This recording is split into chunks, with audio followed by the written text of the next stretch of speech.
Hello guys, today we are going to learn the concept of or the system of collaring exchange.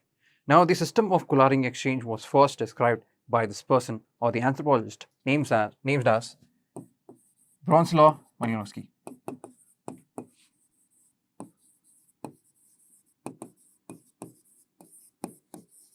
Now Malinowski explained this particular system in his work called Argonauts of Western Pacific.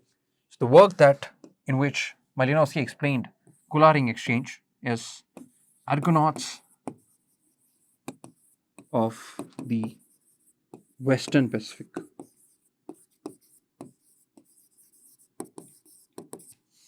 Now in his work, Malinowski saw that there is this particular island called Trobriand Islanders, right?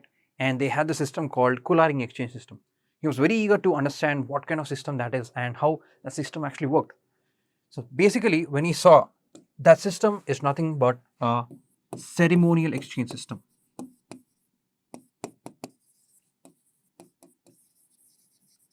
Right? It is a ceremonial exchange system, and this ceremonial exchange is nothing but exchange of valuable goods. It's not a daily barter that happens. It is the exchange of something that is valuable, right? It is the exchange of ceremonial valuables. Now, what are the ceremonial valuables that are there in this particular exchange? There are two types of ceremonial variables. One is Saulawa, and the other one is Moali. To show you a pictorial representation of what Saulawa and Moali are, right? This is the Saulawa, which is what you call the red necklace, right? And this is the arm band, right? This is the arm band, right? These are the two things that are exchanged in this particular collaring exchange system. Now, while these two are there, they are not exchanged in the same manner, right? Saulawa, which is also known as the red necklace, is exchanged only in clockwise direction. Basically, the Trobriand Islanders is a system of 18 islands, right? In these 18 islands, these Saulawa and Moali both are exchanged, and the Saulawa is exchanged in the clockwise direction, whereas the Moali is exchanged in the anti-clockwise direction, anti-clockwise or the counter-clockwise direction. Now that we have understood what the two things that are being exchanged are, let us go on to this particular system. Now, as I told you, Saulawa and Moali are the two ceremonial valuables which are being exchanged. How are they valuable? They gain value from prestige. They gain value from honor. They gain value from trust. These are the things from which that particular armband or the red necklace gain value. Okay, next, is this particular trade short term or long term? This is a temporary trade, meaning that once a particular islander gives the red necklace or the armband to another island, they have to give it back. It's not like they can keep it forever. It is a long term relationship, but it is not permanent. That is the other thing that you have to keep in mind. Other than that, we have two types of trade in this particular exchange, right? There are two types of trade. First one is the ceremonial trade. This ceremonial trade. And the second one is the economic trade. Right? Firstly, let us look at the ceremonial trade. As I told you that there are two things that they will exchange. What are the two things? The two things are nothing but Saulawa and Moali. This ceremonial trade is based on prestige, ritual, and is very formal in nature. Okay, so what do I mean by ritual? When I say ritual, it means that whenever someone is going to trade, let's say an island A person is there and is going to island B. While they are going to exchange the ceremonial valuable from island A to island B, there are some rituals that are going to happen so that that particular person will reach safely to the other island, so that that particular trade that they are going to do will become successful. These are the things that they are going to do, right? Some magic or some rituals that they are going to do so that everything will be good. Second thing is formal. In the formal trade, right? They do not trade with anyone. They trade only with specific people who are actually very valuable and who are very highly influential or prestigious people. And how are you prestigious? You are prestigious based on your behavior. If your behavior is good, your reputation is good. If your reputation is good, you will become a highly influential person. That is what the ceremonial exchange is all about. Now that we have understood about ceremonial exchange, let us look at the economic exchange. Economic exchange, right? As the reason why there is economic exchange is because each and every island does not produce the same goods or the same services, or whatever it is not going to produce the same things. As it is not going to produce the same things, they need to exchange items. That is called Gimbali. This particular process of exchange of economic goods is called Gimbali. Now, the process of Kula Kula ring system has emerged due to the need of economic trade. Now, any person might think, why was there need of bringing in a ring exchange system when the main need is Kula ring? Main need is economic change. When economic exchange was the main aspect, why would someone focus on something based on ceremonial exchange? That is the basic question that everyone gets. The reason they focused on economic ceremonial exchange is because they wanted to trust. Trust is a very important factor. Imagine there is a locality where there's no police, where there's no particular judiciary, there's no central government. And if someone takes away a particular good or steals some particular good or does something wrong to a person, who is going to do? Who is going to help? There's no one that is going to help. So in these kind of times or in these situations, it is the trust factor and the reputation. Right? It is the trust factor and the reputation that are going to work. In order to cultivate these things, they came up with the ceremonial exchange system. Now, obviously, everyone would think, how in a area where there is no state, right? There's no stateless society, there's no police, there's no policies. How can they come up with a very good concept such as Kula ring, which is very reputable, right? Which is reputable, where people are following all the rules. Even though we have central government, even though we have state governments, even though we have police, we have judiciary, in the cities they are not following rules. As they are not following rules in a very civilized society like this, how can a Kula ring exchange system, which is very successful, be followed and they are following many rules? How is that happening in an area which is stateless? This person called Rolf Ziegler, who is an anthropologist as well, says that it has developed through co-evolution. He said that the Kula ring exchange system came up through co-evolution. Now, what is co-evolution? Co-evolution is nothing but where two to three things develop together to support each other.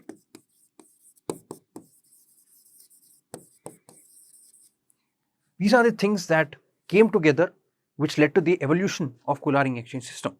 Now, what are the things that actually came together? First thing is the economic trade.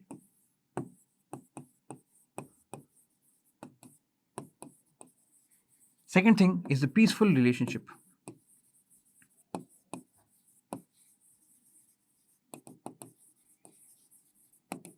Third thing is the ceremonial exchange.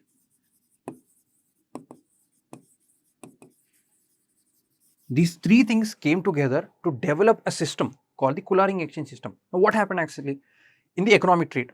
All of the trades happened in barter, because at that time they did not have money and they still do not use that much money. Okay, so basically it is based on barter. But what is the one thing that we need to keep in mind when it comes to barter is that barter needs this concept called double coincidence of wants, meaning that if I want a pen and you want a board, we need to have both of these. I need to have a board and you need to have pen. Only then this particular exchange would work. If I want a pen and you have a pencil, this exchange won't work. That is called the double coincidence of wants. And the chances of double coincidence of wants being present is very rare. Okay, because there are many people and every person having exactly the same thing I want and what you want is highly unlikely. So, as that is the problem, there is always a middleman.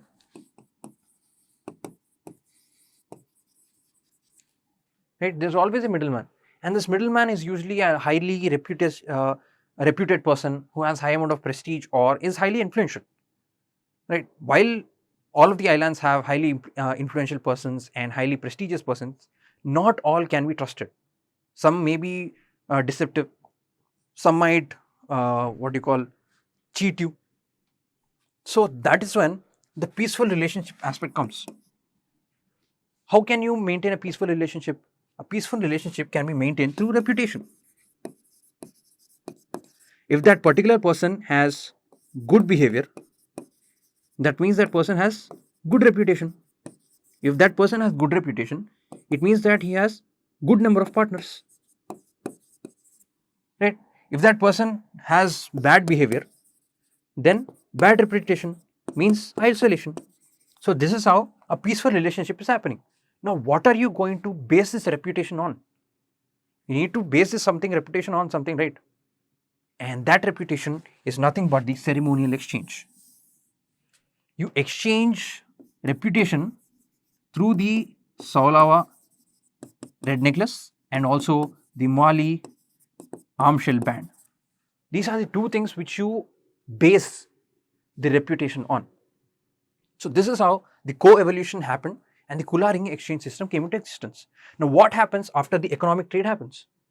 The second thing or the other concept that is there in this particular Kula ring exchange system is delayed reciprocity.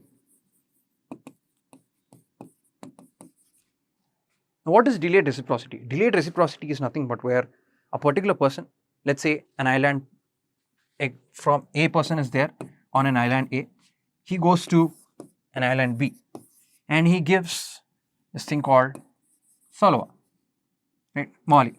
As it is anti-clockwise, we're going Mali. Right? We are giving Mali. As they are going to give Mali, they say that they'll not give the Saulawa as immediately. What will they do? They'll wait for it. Now, why are they waiting? The reason they are waiting is because of the shadow of the future.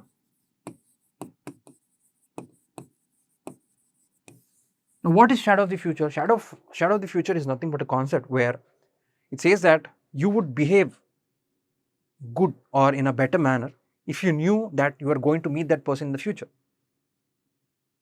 Right? Only if you knew that you are going to meet an X person, then you would be on good behavior. If you knew that you would never meet that person, you would never meet that X person or Y person again, you wouldn't care about how you behave. You would behave rudely, you would behave badly, and as you are not going to see that person anymore, you wouldn't care. But if you would see that person again, if there is a chance that you're going to see that person again, then you would be on good terms only. That is called shadow of the future. That is why delayed reciprocity is actually present in Kula ring exchange system, so that trust factor. Right? The main things that are there is it creates a social and moral duty. It creates a social and moral duty on that particular person who has actually taken that particular armband or the necklace. Right? And not only that, it is also a test of character. How is that reputation being built? It is a test of character. If you reciprocate after a while, that means you are good character. You have a good character. If you do not reciprocate at all, that means you have bad character. That is how the reputation also works. That is how the ceremonial exchange also works properly. And the other thing is that this particular shadow of the future or the delayed reciprocity also ensures that there is social pressure. Imagine there is an influential person who has actually taken a particular armband and also taken economic goods from that particular island, and he's not returning anything. Then people would say, if you do not return the particular goods, they'll never trade with us, and whenever we are in what you call in problems, or whenever we have scarcity, then no one will come to help us because of the way you behave.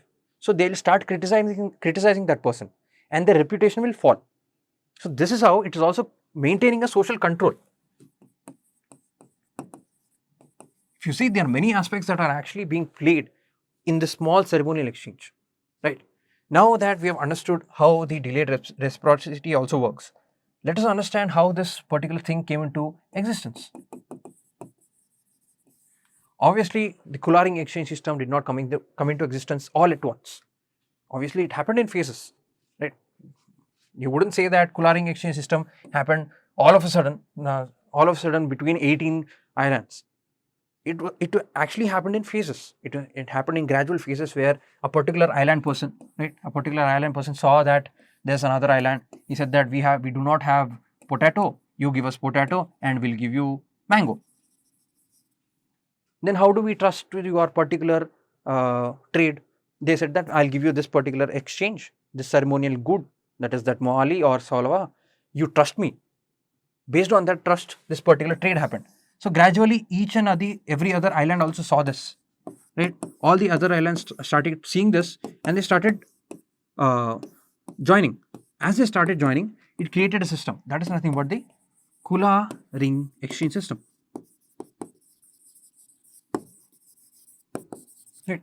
Just like how everything is being influenced, or everything has an influence, even the Kula ring exchange system was influenced by the colonial rule. Even Indian culture was influenced by colonial rule. Similarly, the Kula ring exchange system was also influenced by the colonial rule. Now, what happened after the colonial existence? There, previously, it was based on peace, trust, and trade.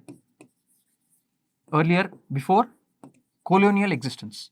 After the Britishers or the colonial or the Europeans came into existence, then it changed from peace to prestige, then influence, status, and reputation. These are the things that it actually became based on, right? Previously, it was based on peace, trust, and also trade. Now, after the colonial influence, it changed towards prestige, influence, status, and reputation, right? Now, finally, if we had to analyze the particular Kula ring system, right? Kula ring system.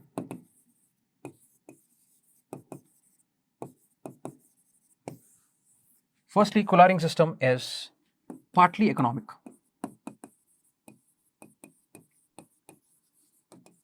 Kula ring system is partly economic. Second thing, it is deeply social and ceremonial, right? And third thing is that it is a lifelong partnership.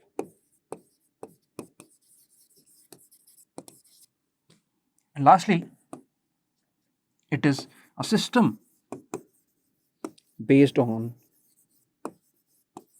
stability, right? This is the analysis of Kula ring exchange system, right? That is all for today's video. Thank you guys. We'll meet you guys in the next video.